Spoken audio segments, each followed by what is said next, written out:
اللہ سبحانہ و تعالی کے اسماء حسنہ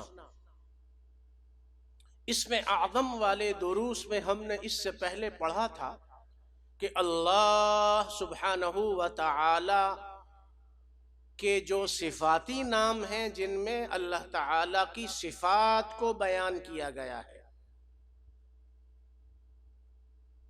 اللطیف، الخبیر، السمیع، البر، الرؤوف، الرحیم، الخافض، الرافع، الباسط، المعز، المذل، المحیی، الممیت، الحی، القیوم، یہ جو مشہور نام ہیں اللہ کے وہ 99 ہیں، ایک کم سو۔ ترمذی اور دوسری احادیث کی کتب میں ہے ان للہ 99 اسما، اللہ کے لیے 99 نام ہیں، من احصاها دخل الجنہ، جو ان کو یاد کر لے اور ان پر عمل بھی ہو تو وہ جنت میں داخل ہوگا۔ 99 نام اللہ کے وہ صفاتی نام ہیں۔ ہمارے ہاں ہمارے ملکوں میں جو قرآن پاک شائع ہوتے ہیں ان کے شروع اور آخر میں یہ تمام نام موجود ہیں، تو ہمیں چاہیے کہ ان 99 ناموں کو یاد کر لیں، ان کو کہتے ہیں اسماء حسنہ۔ اور قرآن میں ہے وَلِلَّهِ الْأَسْمَاءُ الْحُسْنَى فَادْعُوهُ بِهَا، اللہ کے لیے بہت اچھے اچھے نام ہیں، ان ناموں کے وسیلے سے دعا مانگا کرو۔ دعاؤں کی قبولیت کے بارے میں ایک یہ بات بھی ہم سمجھ لیں کہ وہ مبارک جملے، وہ مبارک دعائیں، وہ مبارک الفاظ جن کے وسیلے سے اور جن کو پڑھ کر ہر دعا قبول ہوتی ہے، ہر دعا قبول ہوتی ہے، ہر بیماری، پریشانی، فکر مندی دور کر دی جاتی ہے، ان میں ایک یہ بھی ہے کہ اللہ کے اسماء حسنہ کو پڑھ کر اللہ سے مانگو۔ خود قرآن میں اللہ فرما رہا ہے وَلِلَّهِ الْأَسْمَاءُ الْحُسْنَى فَادْعُوهُ بِهَا، ان کے ذریعے دعا مانگو۔ اسم اعظم والے درس میں ہم یہ بھی پڑھ رہے ہیں کہ اللہ کے بہت سارے نام ہیں۔ اب یہ جو 99 نام ہیں یہ مشہور ترین نام ہیں، ان کے علاوہ کئی نام ایسے ہیں جو ان 99 میں شامل نہیں ہیں مگر قرآن میں موجود ہیں، کئی نام ایسے ہیں جو ان 99 ناموں میں شامل نہیں ہیں مگر احادیث مبارکہ میں موجود ہیں۔ تو اللہ کے جو اسماء حسنہ ہیں اور اسی طرح جو اللہ کا اسم اعظم ہے، وہ ایک تو وہ ہے جو قرآن میں بیان ہو گیا، ایک تو وہ ہے جو دعاؤں میں بیان ہو گیا، اور کچھ وہ ہیں جن کے بارے میں بتایا نہیں گیا، اور کچھ وہ ہیں جو ان 99 ناموں کے علاوہ ہیں۔ تو اللہ کا اسم اعظم اور اللہ کے مبارک مبارک اچھے اچھے نام، یہ دو باتیں ہم کو سمجھ لینی چاہیے۔ اسم اعظم سے متعلق ہم پڑھ رہے ہیں، تو اسم اعظم سے متعلق جو ہم نے پڑھا ہے وہ یہی ہے کہ یہ جو دعا سیدنا عبداللہ ابن مسعود رضی اللہ عنہ نے روایت کی ہے، اس کا پہلا حصہ ہم نے پڑھا ہے جس میں بندہ دعا مانگتے ہوئے اپنی بندگی کو پیش کرتا ہے، اللہ کی تقدیر پر راضی رہنا۔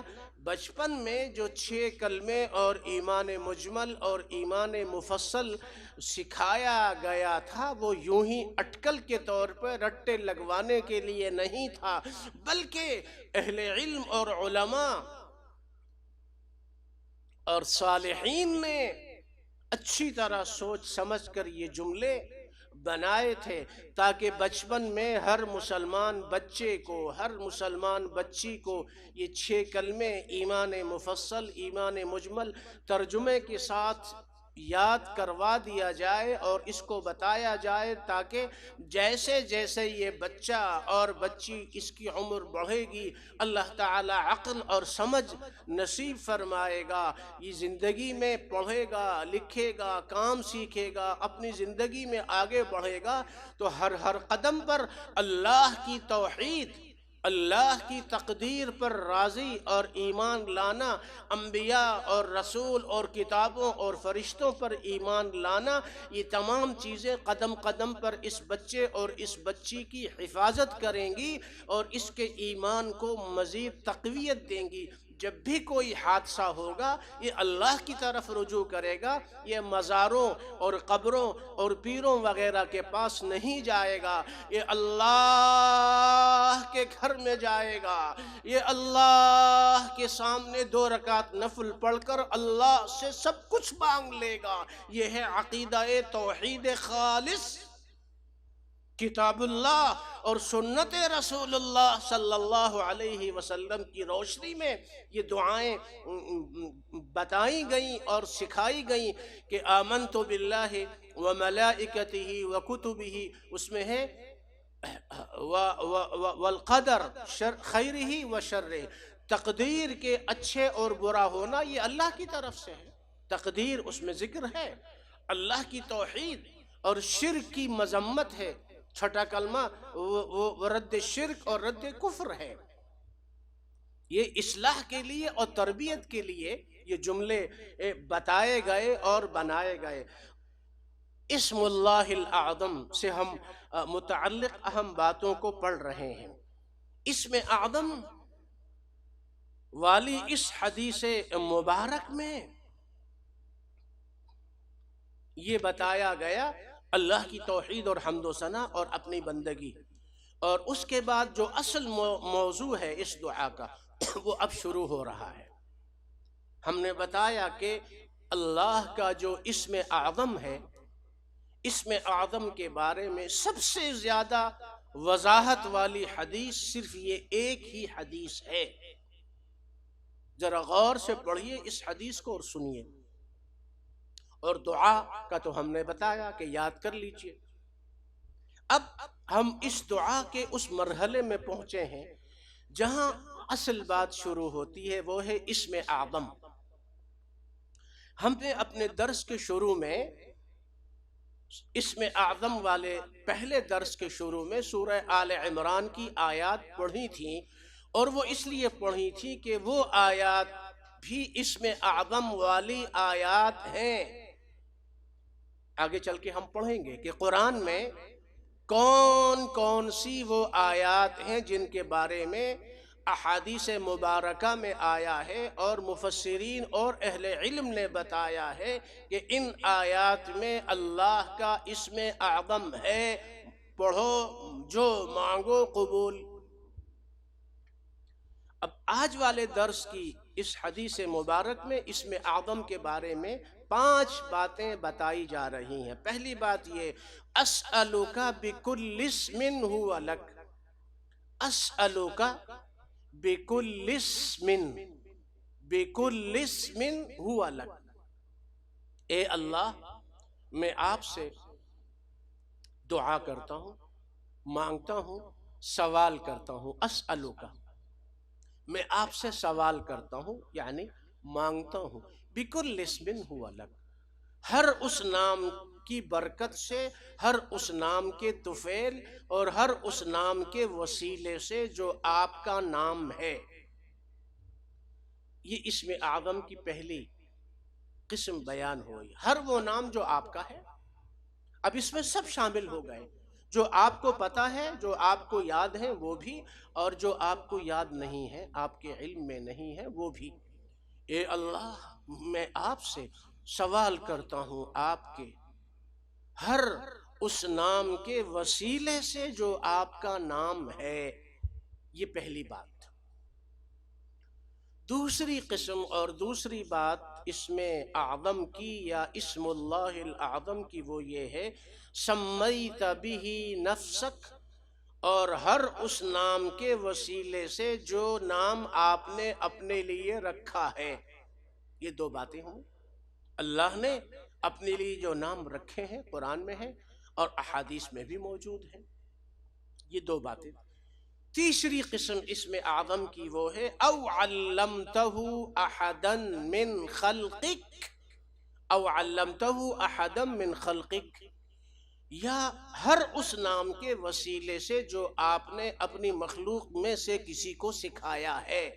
3 باتیں ہوں گی. چوتھی بات سنیے، وہ یہ ہے او انزلتہ فی کتابک، او انزلتہ فی کتابک، یا آپ نے اپنی کتاب میں اس نام کو نازل کیا ہے. اب اللہ نے کتنی کتابیں نازل کی؟ آخر میں قرآن نازل کیا. ان کتابوں میں اللہ کے کتنے نام ہیں وہ اللہ کو پتا ہے. اسم اعظم اور اللہ کے اسماء مبارکہ کے بارے میں یہ 4 باتیں تھیں.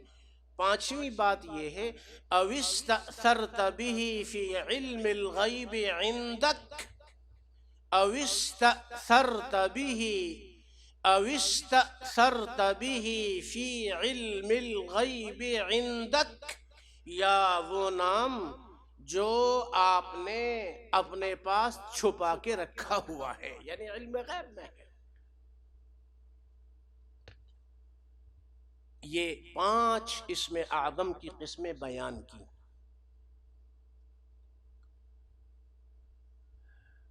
اور اس کے بعد اب سبحان اللہ سبحان اللہ، اتنی عظیم دعا، اتنی عظیم باتیں، اتنی مبارک ترین باتیں، اسم اعظم کی تمام قسموں کی طرف اشارہ کر دیا.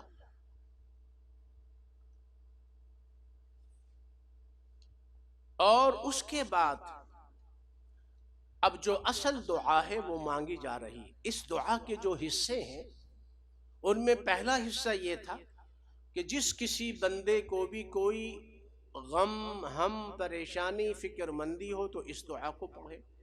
دوسرا حصہ یہ تھا کہ اس دعا کے دوسرے حصے میں بندہ اپنی بندگی، کمزوری، عاجزی کا اعتراف کرتا ہے اور تقدیر پر اور اللہ کے فیصلوں پر راضی برضائے الہی ہونے کا اعلان کرتا ہے. اس کے بعد والا جو حصہ تھا اس میں اسم اعظم کی 5 قسموں کی طرف اشارہ کیا. اب جو چوتھا جو حصہ ہے اس دعا کا وہ یہ ہے کہ وہ دعا کیا ہے. اللہ تعالیٰ کی بارگاہ میں حمد و ثنا، اللہ تعالیٰ کی بارگاہ میں اپنی عاجزی بندگی، اللہ کی بارگاہ میں تقدیر پر ایمان لانا، اللہ کی بارگاہ میں تمام اسم اعظم کی ساری قسموں 5 قسموں کو بیان کرنا. اب دعا کیا مانگی جا رہی ہے ذرا غور سے سنیے، غور سے سنیے. دعا یہ ہے ان تجعل القرآن ربیع قلبی. سبحان اللہ، یہ دعا دیکھیے عجیب دعا ہے. رسول اللہ صلی اللہ علیہ وسلم کی دعا. دعا کیا ہے؟ دعا یہ ہے ان تجعل القرآن ربیع قلبی، ان تجعل القرآن ربیع قلبی. قرآن ان تجعل القرآن ربیع قلبی ونور صدری وجلاء حزنی وجلاء حزنی وذهاب همي. دعا ان تجعل القرآن ربيع قلبي ونور صدره وجلاء حزني وذهاب همي.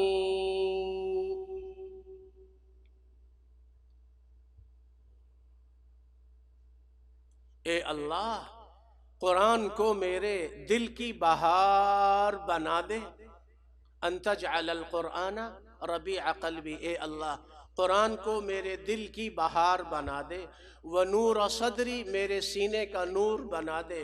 وجلاء حزنی، اور میرا جو بھی فکر مندی اور غم اور ہم ہے اس کو ختم کرنے کا ذریعہ وذہاب ہمی، اور میری ہر پریشانی اور فکر مندی کو ہٹا دینے کا ذریعہ اس قرآن کو بنا دے۔ ربیع کہتے ہیں موسم بہار کو۔ ربیع الاول کو ربیع الاول اس لیے بھی کہا جاتا ہے کہ یہ وہ بہار کا پہلا موسم ہے جس موسم میں اس کی ولادت ہوئی ہے صلی اللہ علیہ وسلم، جس کی وجہ اور جس کی برکت سے اس پورے عالم میں بہار آ گئی۔ صلو علیہ وسلم تسلیما۔ اللہم صلی وسلم وبارک علی سیدنا محمد وعلی آلہ وصحبہ۔ ربیع، قرآن کو میرے دل کی بہار بنا دے، میرے سینے کا نور بنا دے، اور میرے ہر غم، ہر پریشانی، ہر فکر مندی، ہر ٹینشن کو دور کرنے، ختم کرنے، ہٹانے کا ذریعہ قرآن کو بنا دے، قرآن کو بنا دے۔ گویا کہ دعا یہ مانگی جا رہی ہے کہ قرآن کے ذریعے ہر بیماری کا علاج، قرآن کے ذریعے ہر فکر مندی کا علاج، قرآن کے ذریعے ہر پریشانی کا علاج، قرآن کے ذریعے ہر غم اور ہر حزن و ملال کا علاج، قرآن کے ذریعے ہر دعا کی قبولیت، قرآن کے ذریعے اللہ کا قرب حاصل ہو جائے، قرآن کے ذریعے دنیا اور آخرت اچھی ہو جائے، قرآن کی برکت سے نور اور سرور اور برکت اور خیر اور بھلائی مل جائے، قرآن کی برکت سے امن و امان آ جائے۔ قرآن پڑھو، سمجھ کر پڑھو، ترجمے سے پڑھو، تجوید سے پڑھو، صحیح تلفظ سے پڑھو، قرآن کو ایسے پڑھو جیسے پڑھنے کا حق ہے، غلط طریقے سے نہ پڑھو، مجہول طریقے سے نہ پڑھو۔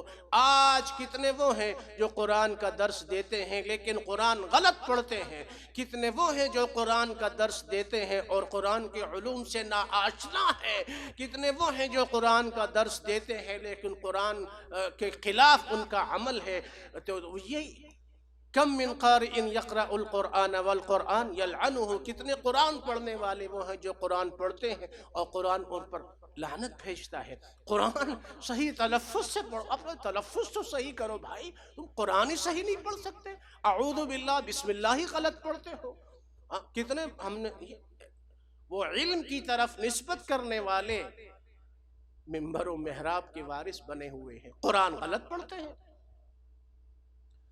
غیروں کی مصلحت پرستی پر اور اپنی غافل ہستی پر کرنا ہے تمہیں احسان اگر قرآن پڑھو، قرآن پڑھو۔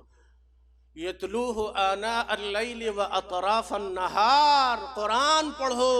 قرآن کے ذریعے پورے معاشرے میں، محلے میں، گھروں میں، خاندان میں، اسکولوں میں، کالجوں میں، یونیورسٹیوں میں، مارکیٹوں میں، بازاروں میں، فیکٹریوں میں، ملکوں میں امن و امان اور خیر و برکت کا نزول ہوتا ہے۔ قرآن کو چھوڑ دیا، اللہ ناراض ہو گیا۔ وہ زمانے میں معزز تھے، مسلمان ہوگا، اور تم خوار ہوئے تارک قرآن ہوگا۔ وقال الرسول یا رب ان قوم اتخذوا هذا القرآن مہجورا۔ امام ابن کثیر رحمت اللہ علیہ نے لکھا، جو قرآن کو صحیح تلفظ سے نہیں پڑھتا وہ بھی قرآن کا تارک ہے، جو قرآن کے آیات اور احادیث کو سینے میں محفوظ نہیں کرتا وہ بھی قرآن کا تارک ہے، جس کا قرآن پڑھنے میں دل محبت، شوق، لگن سے نہیں لگتا وہ بھی قرآن کا تارک ہے، جو قرآن کو بغیر سمجھے پڑھتا ہے جان بوجھ کر عمدن قصدن وہ بھی قرآن کا تارک ہے، جو قرآن پر عمل نہیں کرتا وہ بھی قرآن کا تارک ہے، جس کا قرآن کے سننے پڑھنے میں تو دل نہیں لگتا اور ادھر ادھر موبائل اور چینل اور دوسری باتوں میں خوب دل لگتا ہے، رات 2 بجے تک خبریں اور نہ جانے کیا کچھ دیکھتے اور سنتے ہو، یہ بھی قرآن کا تارک ہے۔ قرآن پڑھو، اپنے بچوں کو پڑھاؤ، اپنی بچیوں کو پڑھاؤ، گھر میں وہ کتنا خوش نصیب مسلمان ہے، ایک کتنا خوش نصیب مسلمان ہے جو مسجد گیا اور جب اس نے سلام پھیرا دیکھا پیچھے اس کا بیٹا اور بیٹے بھی قرآن پڑھ رہے ہیں، ابھی نماز سے فارغ ہوئے ہیں۔ سلام ہو ایسے بچوں کو، سلام ہو ایسے ماں باپ کو جن کی تربیت۔ اور جب گھر آیا دیکھا بیوی مصلی پہ بیٹھی ہے، بہو اور بیٹی قرآن لیے ہوئے تلاوت کر رہے ہیں۔ سلام ہو ایسی بچیوں بیٹیوں کو، سلام ہو ان ماؤں بہنوں کو، سلامن سلامن سلامن سلامن۔ اور قیامت کے دن کہا جائے گا سلام قولا من رب الرحیم۔ قیامت کے دن تم اور تمہارے بچوں گھر والوں کو کہا جائے سلام قولا من رب الرحیم، رب رحیم کی طرف سے سلام ہو۔ اپنی اولاد کو قرآن والا بناؤ، دیندار بناؤ۔ یہ قرۃ عین اور آنکھوں کی ٹھنڈک دنیا اور آخرت کا ذخیرہ۔ سلام ہو ان ماں باپ کو جن کے بچے اور بچیاں دین والے اور دینی علوم اور قرآن اور باعمل اور اخلاق اور متقین اور صالحین۔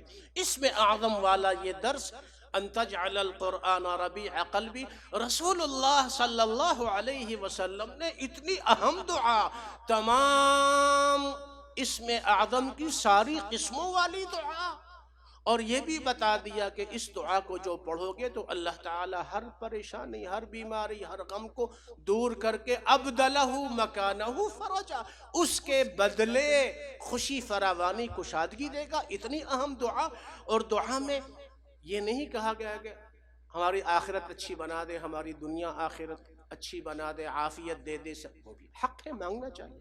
دعا یہ مانگی گئی کہ قرآن کو ہمارے سینے کی بہار بنا دے۔ سبحان اللہ، دعا کے اندر یہ بتایا گیا کہ دعا کیا مانگی جا رہی ہے؟ دعا یہ مانگی جا رہی ہے کہ ہم کو قرآن والا بنا دے، ہم کو قرآن والا بنا دے۔ گویا کہ دنیا اور آخرت کی سب سے زیادہ اہم، سب سے زیادہ عظیم، سب سے زیادہ مبارک دعا اور سب سے بڑی خوش نصیبی اور سب سے بڑی بشارت اور سب سے بڑی نعمت یہ ہے کہ تم کو ہم کو اللہ قرآن والا بنا دے، تمہارے ہمارے بچوں گھر والوں کو قرآن والا بنا دے۔ اگر یہ ہے تو سب کچھ مل گیا، اور اگر قرآن نہیں ہے تو کچھ بھی نہیں ملا۔ قرآن قرآن ہے، کلام اللہ ہے۔ قرآن کے بغیر عافیت مل سکتی ہے؟ بالکل نہیں۔ قرآن کے بغیر سکون مل سکتا ہے؟ بالکل نہیں۔ قرآن کے بغیر خوشی مل سکتی ہے؟ بالکل نہیں۔ ان تجعل القرآن ربیع قلبی، اللہ قرآن کو میرے دل کی بہار بنا دے، ونور صدری، میرے سینے کا نور بنا دے۔ یہ دوسرا حصہ ہمارے اسم اعظم والے درس کا ہے جو قرآن سے متعلق ہے۔